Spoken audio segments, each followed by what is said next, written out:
Limbdi Rajkot highway પર અકસ્માત સર્જાતા ઘટના સ્થળે એક વ્યક્તિનું કમકમાટી ભર્યું મોત નીપજ્યું હતું।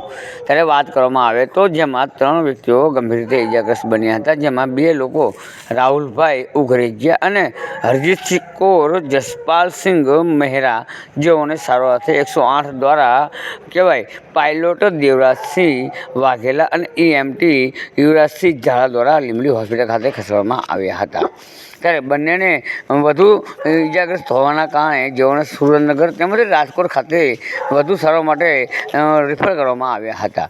ત્યારે હાલ લીંબડી નેશનલ હાઈવે પર અકસ્માતના સિલસિલા હાલ યથાવત જોવા મળી રહ્યા છે। ત્યારે આજે વાત કરવામાં તો આજે 2 અલગ અલગ જગ્યા પર અકસ્માત સર્જાયા હતા, જેમાં વાત કરીએ તો લીંબડી તાલુકાના ઘાઘરેટિયા અને સિયાણી વચ્ચે અકસ્માતમાં 2 લોકોના મોત નીપજ્યા હતા। ત્યારે વધુ એક ઈસમનું મોત હાલ આ વડોદ ખાતે નીપજ્યું હતું। ત્યારે હાલ અકસ્માતનો સિલસિલો ગ્રામ્ય વિસ્તાર સહિત શહેરી વિસ્તારમાં પણ જોવા મળી રહ્યો છે।